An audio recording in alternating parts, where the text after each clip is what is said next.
लायके सब मुबारकबाद है आप तमामी हज़रात कि इतना अजीम शान प्रोग्राम आपने मुनक्किद किया। लाइक करें हमारी वीडियो को, सब्सक्राइब करें और साथ में बेल आइकन को दबाना ना भूलें। काफी शोरा को आपने अपनी मोहब्बत पर बुलाया, उलमाए किराम भी तशरीफ लाए, बहुत अच्छा आपने इंतजाम किया, अच्छा ताउन पेश किया और काफी देर से आप आजाद पूरी जमाई के साथ तशरीफ रखे। दादो तहसीन भी नवाज रहे हैं, जेब से पैसे भी निकाल रहे हैं, सुभान अल्लाह भी कह रहे हैं, अहले स्टेज भी दादो तहसीन से नवाज रहा है और आपकी तरफ से कम अहले स्टेज की तरफ से नारे तकबीर और नारे रिसालत की सदाई भी बुलंद हो रही है। माशाअल्लाह ये सिलसिला भी चलेगा, मेरे बाद भी थोड़ी देर में आपके सामने आया हूं। यकीनन यूं तो इसमें ज्यादातर मुसलमान भाई हैं, हो सकता है हमारे बिरादर वतन भी बैठे हुए हों। आप आए हो, हम आए हैं इस दुनिया में, ये आप हो या बिरादर वतन हो, हमारे हिंदू भाई भी हो, हर एक का ये मानना है कि हमेशा के लिए हम इस दुनिया में नहीं आए। आपका भी ये मानना है, हमारे बिरादर वतन का भी मानना है कि हमेशा के लिए दुनिया में नहीं आए हैं, एक वक्त के लिए आए हैं, एक लम्हे के लिए आए हैं, एक उम्र के लिए आए हैं। वो वक्त पूरा करेंगे और यहां से चल बसेंगे, है ना। और मैं ना कोई रहा है ना कोई रहेगा। ये दुनिया मुसाफिर खाना है, जैसे एक मुसाफिर खाना होता है, कोई शख्स एक दिन के लिए रूम लेता है, कोई शख्स एक हफ्ते के लिए रूम लेता है, फिर उसके बाद वो रूम खाली होता है, दूसरा मुसाफिर आता है, उसमें कयाम पजीर होता है। ये सिलसिला चलता रहता है ना। बहुत सारे अफराद इसमें ऐसे होंगे जो अजमेर शरीफ गए होंगे, ख्वाजा साहब की बारगाह में हाजिरी देने के लिए, वहां पे आपने कोई ना कोई रूम लिया होगा, गेस्ट हाउस लिए होंगे, लिए है एक हफ्ते के लिए, 10 दिन के लिए, 5 दिन के लिए, खाली किया, दूसरा आता है। ये दुनिया भी एक मुसाफिर खाना है। आज हम हैं, हमसे पहले हमारे अब्बा हुजूर थे, उनसे पहले उनके अब्बा हुजूर थे, उनसे पहले उनके अब्बा हुजूर थे। इसी तरह से ये सिलसिला चलेगा तो हजरत आदम अलैहिस्सलाम तक पहुंचेगा। जनाब हजरत आदम अलैहिस्सलाम से लेकर ये सिलसिला हम तक चला है, आते रहे जाते रहे, आते रहे जाते रहे, आते रहे जाते रहे। अब हम हैं, हमारा वजूद है, हमारे बाद हमारे बेटे का वजूद होगा, हमारे पोते का होगा, ये सिलसिला चलता रहेगा। पता चला कि ना हमारे बाप दादा यहाँ रहे और ना ही हम रहेंगे और ना ही हमारे बाद वाली नस्लें बाकी रहेंगी। एक दिन दुनिया को छोड़ना है, दुनिया छोड़ के जाना है, रब के हुजूर पेश होना है। कयामत का दिन कायम होगा, कयामत कायम है, कयामत में पेशी होगी, ये सबको इसकी खबर है, इस पर हमें और आपका ईमान है। कयामत को हक मानना पड़ेगा। बास बादल मौत पर ईमान है, मरने के बाद सबको उठना है। क्या किए हैं दुनिया में, सबको रब के सामने पेश होना है। क्या कर रहे हैं, सब लिखा जा रहा है। क्या कर चुके हैं, सब लिख चुका है, फरिश्ते नोट कर रहे हैं। कयामत के दिन वो किताब, वो रजिस्टर, वो कापी, वो दफ्तर आपके हाथों में दिया जाएगा, रब के सामने वो पेश होगा। किताबें खोल खोल कर उसको देखा जाएगा, क्या क्या तहरीर है, जो कुछ आपने किया है वो सब वहां पे मौजूद है, सब रब के सामने हाजिर हो रहा है। सुनो, ऐसा नहीं हो सकता कि आपने बहुत अच्छा अमल किया और फरिश्तों ने उसे इनवाइट कर दिया, नजरअंदाज कर दिया, उसे तहरीर नहीं किया, उसे लिखा नहीं। फरिश्ते ये काम नहीं करते हैं, फरिश्ते वही काम करते हैं जो नामे आमाल लिखने पे मुकर्रर है। जो बंदा अच्छा अमल करता है, बंदे उसे भी नोट, फरिश्ते उसे भी नोट करते हैं। जो बंदा बुरा अमल करता है, फरिश्ते उसे भी नोट करते हैं। किरामन कातिबीन का यही काम है कि बंदों के अच्छे बुरे अमल लिख रहे हैं और लिखने का मकसद यही है, कयामत के दिन उस रजिस्टर को आपके सामने पेश कर दिया जाए। मेरा रब कुरान में इरशाद फरमाता है, ए लोगों सुनो, मन अमिला सालिहन फलिनफ्सी। कुरान पे सबका ईमान है, बोलो, कुरान पे सबका ईमान है, अल्लाह की किताब सब मानते हैं, है ना? इसका तर्जुमा मैं सुना रहा हूं, चूंकि आपको तर्जुमे से वाकिफ नहीं है। सुनो, मेरा रब कहता है, मन अमिला सालिहन फलिनफ्सी, जो अच्छा अमल करेगा वो अपनी जात के लिए करेगा, उसका फायदा उसी को होगा, है ना? जो अच्छा अमल करेगा उसका फायदा उसी को होगा। नाजिब इजलास है हाफिज साहब, हाफिज तौसीफ साहब, यही नाम है ना आपका? आपके तौसीफ साहब नाजिब इजलास, ये दाढ़ी रखे हुए इसका फायदा इन्हीं को है, ये नमाज पढ़ते हैं इसका फायदा इन्हीं को है, ये रोजा रखते हैं इसका फायदा इन्हीं को है, ये रमजान में ज़कात देते हैं, फितरा देते हैं, इसका फायदा इन्हीं को है, ये तस्बीह, तहलील, जिक्र, अज़कार, दुरूद, कलमा वगैरह पढ़ते हैं, इसका फायदा इन्हीं को है। वमन असाअ फअलैहा, जो बंदा मर्द हो या औरत बुरा अमल करेगा इसका वबाल उसी को होगा, हमको नहीं होगा, उसका वबाल इनको नहीं होगा, उनका वबाल अहले स्टेट को नहीं होगा। जो करेगा इसका वबाल, इसका नुकसान, इसका लॉस वही इंसान, वही बंदा, वही मर्द, वही औरत उठाएगा। वमा रब्बुका बिज़ल्लामिल लिल अबीद, तुम्हारा रब किसी बंदे पे जुल्म नहीं करता है, जो किया है वही के तबार से फैसला होगा। अच्छा अमल किया है वही लिखा जा रहा है, बुरा अमल किया है वही लिखा जा रहा है। तुम्हारा रब एक दर्जे के बराबर जुल्म नहीं करता है। बात समझ में आ रही कि नहीं आ रही है? हज़रात, दुनिया में आए हैं, अल्लाह ने कुछ जिम्मेदारी देके भेजी है, कुछ जिम्मेदारी देकर भेजी है। बड़ा अफसोस की बात है, कहने के तो हम मुसलमान हैं, दावा है हमारा ईमान का, काम क्या कर रहे हैं हम हैं मुसलमान। काम मुसलमान जैसा हो रहा है कि नहीं हो रहा है? जुमा की 2 रकात नमाज पढ़ ली जाए, बस यही काम है हमारी। आज अक्सरियत इसी बात पे है कि वो जुमा की 2 रकात नमाज, बहुत कुछ लोग हैं जो 6 रकात, बहुत है 8 रकात, बहुत है 10 रकात, कुछ है ऐसे जो 14 रकात, हर तरह की क्वालिटी के लोग। हफ्ते में एक दिन जाकर जुमा के लिए नमाज पढ़ लें और समझ जाए कि हमने बख्शिश का परवाना हासिल कर लिया, हमारे जहन में ये बात आ जाए हम जन्नत के मुस्तहिक हो गए, हमारा ये दावा हो जाए कि जन्नत तो हमारे अब्बा हुजूर आदम अलैहिस्सलाम की है, हम उनके वारिस हैं, जन्नत तो मिल ही जाएगी। इतना बड़ा दावा हमारा, इतना बड़ा दावा ठोक देते हैं कि जन्नत तो मिलेगी, लेकिन ये नहीं समझा कि कितने ठोक ठाक के बाद मिलेगी, कितनी पिटैया और पटैया के बाद जो कि जन्नत मिलेगी। जिन्हें समझ आया मिलेगी, मुसलमान बहैसियत मुसलमान को जन्नत मिलेगी, बहैसियत मुसलमान को जन्नत मिलेगी, लेकिन कितनी सजा भुगतने के बाद, कितना अजाब पाने के बाद मिलेगी, ये इसको बारे में नहीं सोचा। ऐ लोगों सुनो, मेरे आका सल्लल्लाहु अलैहि वसल्लम इरशाद फरमाते हैं, जिंदगी को मौत से पहले गनीमत समझो। सरकार फरमाते हैं जिंदगी को मौत से पहले गनीमत समझो। क्या मतलब है इसका? क्या मफहूम निकलेगा? यानी अभी जिंदगी है, अभी सांस चल रही है, अभी रूह और जिस्म का कनेक्शन है, टूटा नहीं है, अभी चल रहे हैं, फिर रहे हैं, बोल रहे हैं, उठ रहे हैं, बैठ रहे हैं, खा रहे हैं, पी रहे हैं, आ रहे हैं, जा रहे हैं, कनेक्शन है रूह जिस्म का। इसको गनीमत समझो, गनीमत समझो।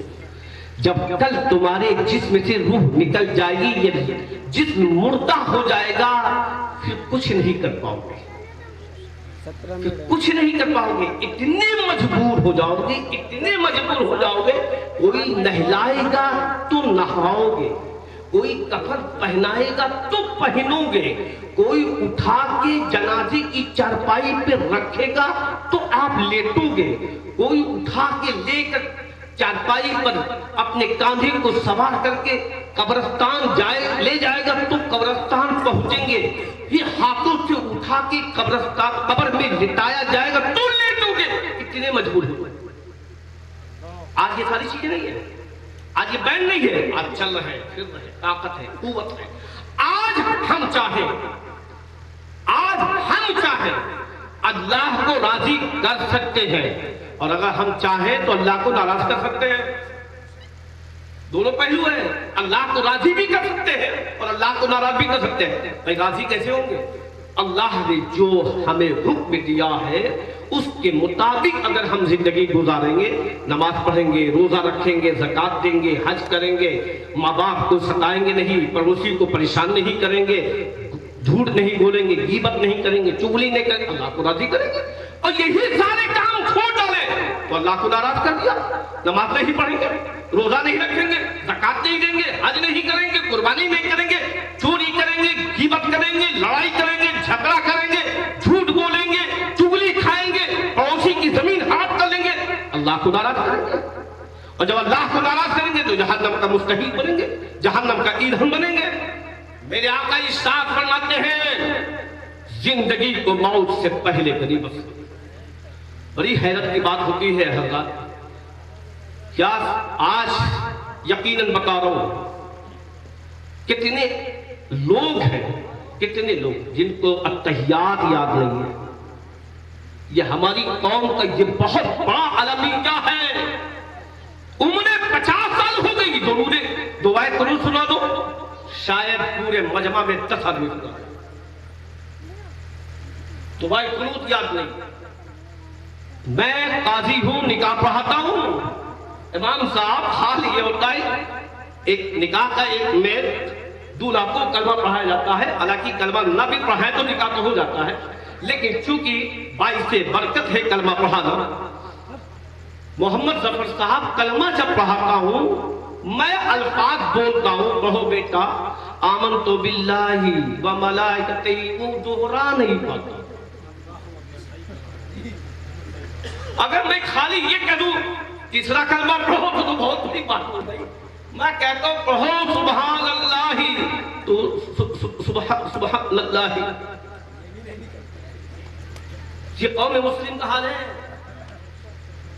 मैं ये समझता हूं कि ये बताओ मुझे, जो बाप अपने बेटे के लिए पूरी जमीन जायदाद दुकान मकान सब बनाता, वो बाप मर जाए तो बेटा नमाज़े जनाजा पढ़ने के लायक नहीं है।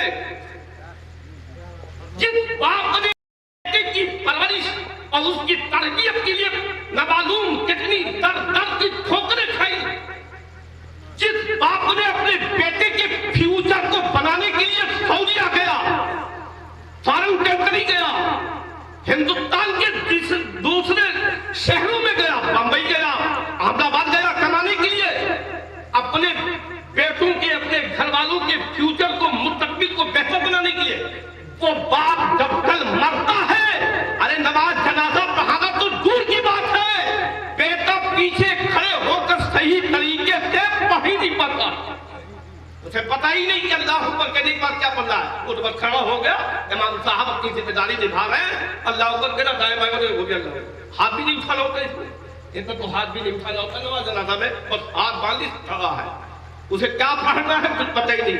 लोगों ने अस्सलाम वालेकुम, वो भी अस्सलाम वालेकुम कर दिया, पता ही नहीं क्या पढ़ना है।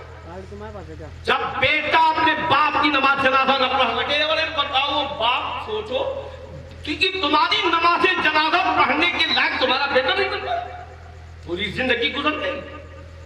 माँ का जनाजा इमाम साहब पढ़ने की तुम लो, खेत खलियान तुम लो, गुस्ल देना हो तो इमाम साहब चल के नहला दी। इमाम साहब ठेकेदार है, बात कड़वी है लेकिन बात मैंने कहा सुन लीजिए। इमाम साहब चल के नहला दिए। अब्बा किसके थे? इमाम साहब के थे कि आपके अब्बा? अब्बा किसके थे? बरोबर किसके अंदर आना चाहिए? इंसानियत किसके अंदर आनी चाहिए? शराफत किसके अंदर? भाई जिस बाप जिसका है, बेटे के अंदर हमदर्दी आएगी ना, हमारे अंदर क्या आएगी? हमारा कौन है? हमारा कौन है? हम अपने बाप की बात आए तो हम उनको नहलाए तो है, हम आम जनता को नहलाते फिर तुम क्या कर रहे हो? बैठे बैठे बैठे,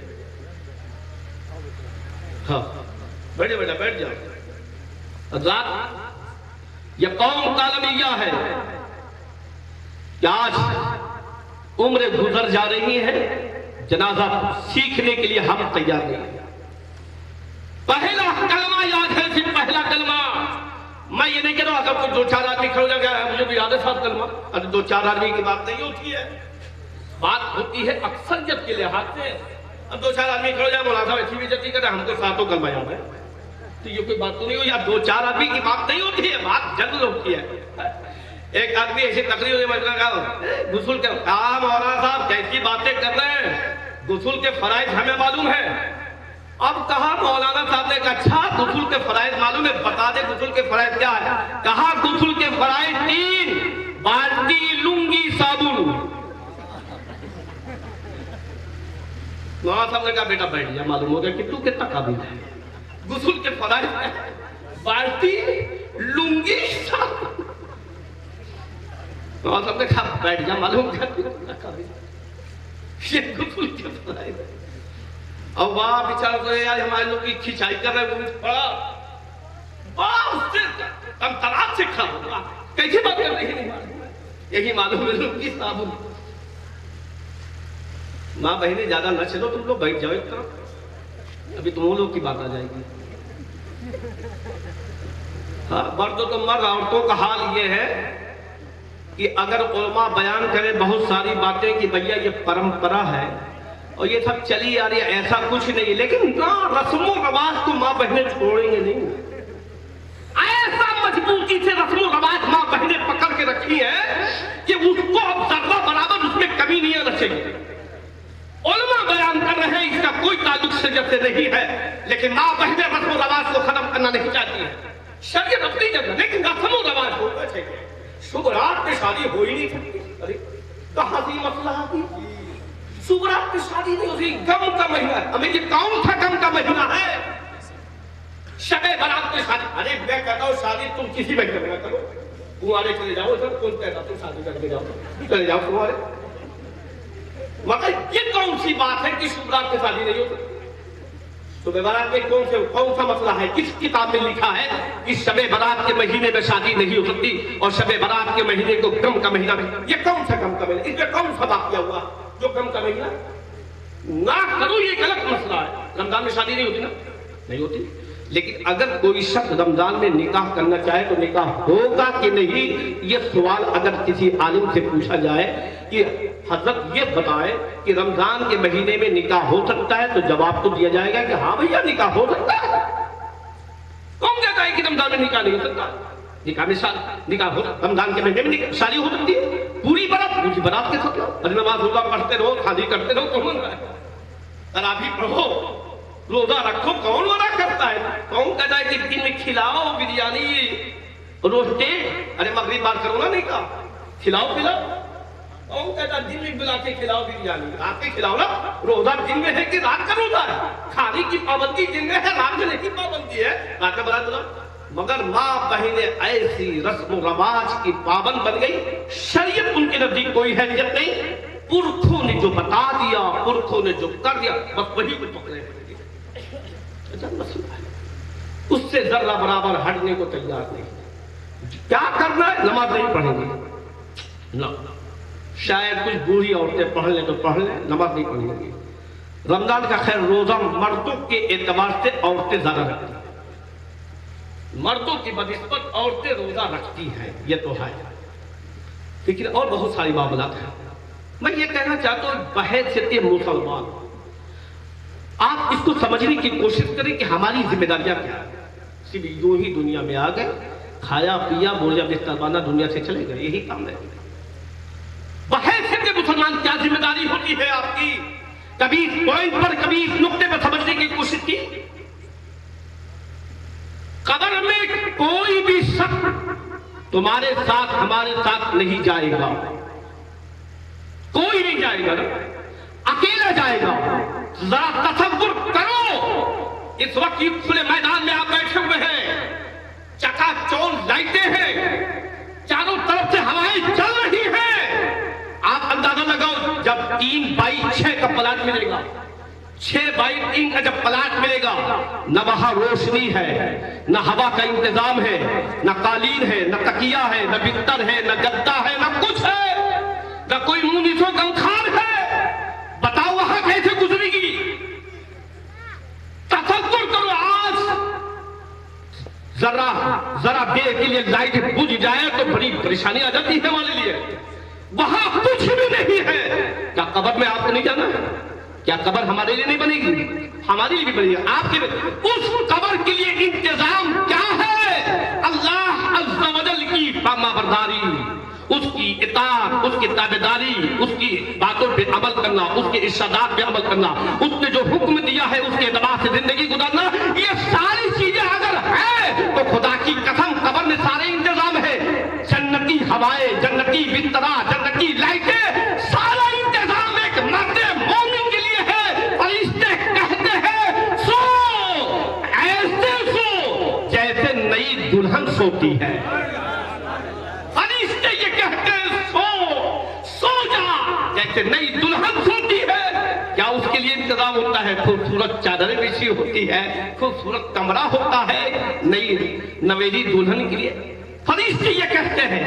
लेकिन जब बंदा मोमिन अल्लाह का नाफरमा बरदार बंदा बन के जब जाता है तो फरिश्ते कहते हैं अच्छा अब आज तू देख मैं तेरे साथ कैसे बर्ताव करता हूं। जहन्नम की खिड़कियां खुल जाती है, हरारतें आती है, तपिशें आती है, जहन्नम की सख्त तरीन हवाएं आती है।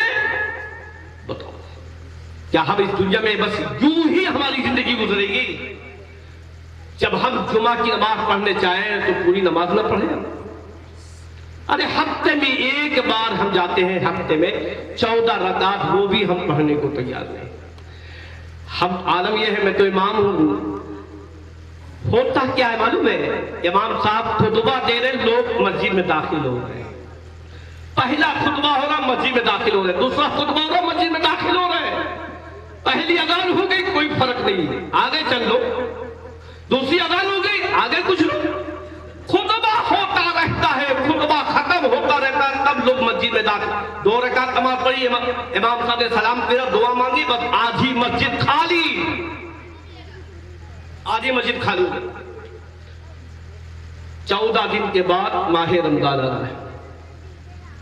14 दिन के बाद बमुश्किल 15% लोग रोजा रखते हैं। बमुश्किल 85% रोजा लोग नहीं रखते। बमुश्किल 15%।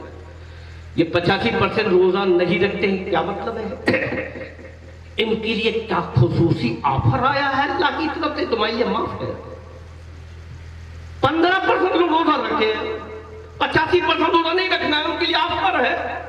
एक नया ऑफर आ गया कि मैं नहीं, तुमको ऐसे ही बख्श दिया जाएगा। और वो भी आलम ये ना रखे तो एक अलग चीज होती है ना, बाकायदा रोजे की धज्जियां उड़ाई जाती है। रोजा तो रखते नहीं, धज्जियां उड़ाती है। आराम से साहब जेब से निकाली राशि, रोड पे ऐसे खाते। और ये तो ये निकाब पोश औरतें धवन रोड पे निकाब पहन के पूजा खाती है। ये निकाब पहन के मजहबे इस्लाम की बदनामी कराती है, इस्लाम को गैरों के सामने रुस्वा करती है। निकाब पहन के क्या जहन दे रहे हैं? निकाब कौन पहनेगा? निकाब जो पहनेगा जहन तो ही जाएगा मुसलमान है। जब तुम रोजे में जो कि पानी पियो और पूरिया खाओगे तो जहन क्या जाएगा? ये रमजान के दिनों में, रमजान के दिनों में बिरयानी की दुकानें शानदार तरीके से चलती है शहरों में। अरे जनाब, इतनी बिरयानी तो आज के दिनों में नहीं बिक पाती जितनी की बिरयानी रमजान के दिनों में बिक जाती है। क्यों?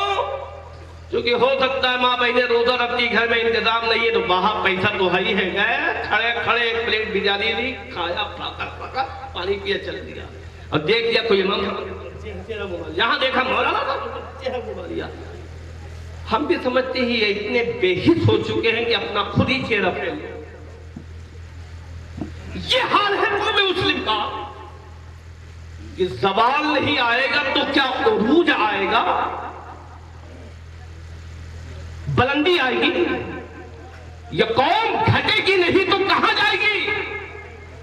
इस कौम के अंदर न इत्तेहाद है, न इत्तेफाक है, न अकीदत है, न मोहब्बत है, न भाईचारा है, कुछ भी नहीं है। क्या होगा? ये कौम ज़बान पजीर होती चली जाएगी, घटती चली जाएगी, उतरती चली जाएगी, गिरती चली जाएगी। अल्लामा इकबाल ने कहा था, रूह में सोच नहीं, कल्ब में एहसास नहीं, अरे कुछ भी पैगाम है मोहम्मद का तुम्हें पास नहीं। आज पहल से मुसलमान बस 10 मिनट और, क्योंकि बहुत सारे लोग, बस 10 मिनट सुनो। कुरान की मैं एक आयत पढ़ता हूं, चूंकि मैं अपनी बात करूं, हो सकता आप कह रहे हैं तो मौलाना लोगों की बात है। कुरान की एक आयत पढ़ता हूं, उसका तर्जुमा सुनो। अरबी तो नहीं समझते, लेकिन तर्जुमा तो समझो। सुनो, मेरा रब कहता है, यौम यफिर्रुल मर्उ मिन अखी व उम्मिही व अबी व साहिबतिही व बनीही। सुन लो, ये करीबी रिश्तेदार लोग सुनो। आज दुनिया में कितना ये करीबी रिश्ता है जिसको मैंने पढ़ा। इससे ज्यादा करीबी रिश्ता कौन सा होगा हज़रत? यही करीबी रिश्ता कयामत में काम आ रहा है, फिर कौन काम आएगा? सुनो, कुरान ये कहता है मेरे भाई, सुनो, कुरान कहता है कयामत का दिन वो होगा, यौम यफिर्रुल मर्उ मिन अखीह, आदमी अपने भाई से भागेगा। अब बताओ ये रिश्ता, आदमी अपने भाई से भागेगा, अपनी मां से भागेगा, अपने बाप से भागेगा, अपनी बीवी से भागेगा, अपने बेटों से भागेगा। अब बताओ इससे करीबी रिश्ता कौन सा है? कयामत में मेरा भाई मुझे काम ना, मेरे बाप मेरे काम ना आए, मेरी मां मेरे काम ना आए, मेरी बीवी मेरे काम ना आए, मेरे बेटे मेरे काम ना आए, काम आएगा। काम तो वो मैंने किया नहीं कि जो मुस्तफा को अपना चेहरा दिखला दूं कि या रसूल अल्लाह मैं आपका एक सच्चा आशिक हूं, उम्मती हूं, या रसूल अल्लाह कोई नहीं, आप ही मेरा साथ दे दे। चेहरा तो हमने पैरों का बना के रखे। कौन काम आएगा कयामत के दिन? कुरान ने मंजर कशी की कि कयामत के दिन तुम्हारे बाप भी तुम्हारे काम नहीं आएंगे, तुम्हारी मां भी तुम्हारे काम नहीं आएगी, तुम्हारे बेटे भी तुम्हारे काम नहीं आएंगे। भागेगा इंसान, वो इसलिए भागेगा कहीं ऐसा ना हो कि आज किसी मसले में ये पकड़ न ले, कहीं भाई ने पकड़ ले, कहीं बाप ने पकड़ ले, भागेगा देख कर यौम यफिर्रुल मर्उ। और बताओ, जब यही करीबी रिश्तेदार कयामत के दिन काम नहीं आएगा, क्या काम आएगा? अमल सालेह काम आएगा। नेक अमल जो दुनिया में करके गए हो वही काम आएगा। नेक अमल है क्या? नमाजें पढ़ेगा ना, रमजान का रोजा, ज़कात, हज, कुर्बानी, सदका, खैरात, अच्छी बातों का हुक्म देना, बुराइयों से रोकना, झूठ से बचना, गीबत से बचना, चुगली से बचना, सदका, खैरात, ये वो काम है जो कयामत में काम आएगा। और अगर यही सारी चीजें खाली हैं तो फिर कयामत में क्या काम आएगा? क्या काम आएगा? और ये मत समझो जहन्नम को हल्के में मत लो। आज आलम ये है जनाब, ये धूप जो है ना, ये धूप, अभी ये मार्च है, इस मार्च में इतनी गर्मी हो रही है कि बगैर पंखा चलाए रही। इस मार्च में, मई जून तो छोड़ो जनाब, इस मार्च का हाल ये है कि धूप में आप खड़े नहीं हो सकते। इस मार्च में कहा जाए कि 10 मिनट धूप में खड़े हो जाओ तो खड़े नहीं हो सकते। ये जमीन किसकी है? मिट्टी की है। कल कयामत का दिन होगा, सुनो, जमीन मिट्टी की नहीं होगी, तांबे की दहकती जमीन पे आप खड़े होंगे। ये सूरज आज जमीन से 4000 बरस के फासले पे है, 4000 बरस की दूरी पे है। कल कयामत के दिन आपके सर से बिल्कुल करीब कर दिया जाएगा, सर से बिल्कुल करीब कर दिया जाएगा। जमीन तांबे की होगी, दहकती हुई जमीन होगी। आज जानते हो ये सूरज का चेहरा ऊपर है। सूरज यानी किसी चीज का जो एक चेहरा होता है, एक पीठ होती है ना, सूरज का चेहरा ऊपर है, उसकी पीठ नीचे है। तो गर्मी का ये हाल है जनाब, कल कयामत के दिन इस सूरज को ऐसे कर दिया जाएगा, चेहरा इधर हो जाएगा। आज पीठ है, अब अंदर पीठ है तो गर्मी कहिए यार, मई जून में इंसान खड़ा नहीं हो सकता है। और जब कल उसको ऐसे पलट दिया जाएगा, जमीन तांबे की होगी, सर से करीब होगा, बताओ उस वक्त कैसे ये गर्मी बर्दाश्त होगी, कैसे ये हरारत बर्दाश्त होगी, कैसे तांबे की दहकती हुई जमीन पर आप खड़े होकर अपने रब की बारगाह में सारी नेमतों का हिसाब दोगे। बहुत खाए हम, बहुत पिए, बहुत ऐश हुए, बहुत पहने, बहुत हुआ। इन सारी चीजों का एक एक करके रब के हुजूर हिसाब होंगे। कुरान कहता है सुम्मा लतुसअलुन्ना यौमइज़िन अनिन नईम, कयामत के दिन जरूर बेजरूर तुमसे अल्लाह की एक एक नेमतों के बारे में तुमसे सवाल हो। ए जवानों सुनो, मेरे आका इरशाद फरमाते हैं कल कयामत के दिन तुम्हारी इस जवानी के बारे में सवाल होगा। ये जवानी कैसे गुजरी इसके बारे में कयामत में सवाल होगा। मर्द हो या औरत हो, लड़का हो या लड़की हो, जवानी हर एक के पास। इस जवानी के बारे में कयामत के दिन सवाल होगा। यही वजह है कि मेरे आका ने इरशाद फरमाया, ऐ लोगों सुनो, बुढ़ापे से पहले जवानी को गनीमत समझो, बुढ़ापे से पहले जवानी को गनीमत समझो। इस जवानी के बारे में कयामत में सवाल होगा। आज के जवान समझता है चागिन की जिंदगी है, मौज कर लो, मस्ती कर लो, हमबाजी कर लो, उछल लो, कूद लो, नाच लो, डांस कर लो। जवानी का मफहूम ये समझ कर आज का जवान ये समझ के रखा है। जवानी का मफहूम ये नहीं कि गलत राहों में लगा के जाए, जवानी का मफहूम ये नहीं कि गुनाहों में लगा के जाए, जवानी का मफहूम ये नहीं कि गलत रास्तों में लगाया जाए। जवानी का मफहूम ये है कि इस जवानी को अल्लाह उसके रसूल की रज़ा में सर्फ कर दिया जाए। जवानी का मकसद ये है कि जवानी को अल्लाह की इबादत में खर्च किया जाए। जवानी का मकसद ये है कि जवानी में अल्लाह अज़्ज़ व जल के लिए रमजान के रोजे रखे जाए। जवानी का ये मकसद है कि नमाज़े पंजगाना की पाबंदी की जाए। ये जवानी का मफहूम है। लेकिन जवानी का मफहूम क्या समझा? जब तक कि डांस नहीं करेगा, दोस्त की शादी का हक अदा नहीं करेगा। जब तक कि वो नाचेगा नहीं, दोस्त की शादी में कहेगा यार फिर दोस्त की शादी क्या पता चला। यानी खुराफात में लगा देने का नाम जवानी समझा कर। जवानी में इबादत काहिली अच्छी नहीं है। जब बुढ़ापा आ गया तो बात कुछ बन पड़ती नहीं। और हुए नामवर बेनिशान कैसे कैसे हुए नामवर, नामवर बेनामवर की बात नहीं हो रही। हुए नामवर बेनिशान कैसे कैसे, जमीन खा गई नौजवान कैसे कैसे, जमीन खा गई। हमें याद कितने नौजवानों के जनाजे को मैंने पढ़ाया, कितने जवानों के जनाजे को मैंने पढ़ाया।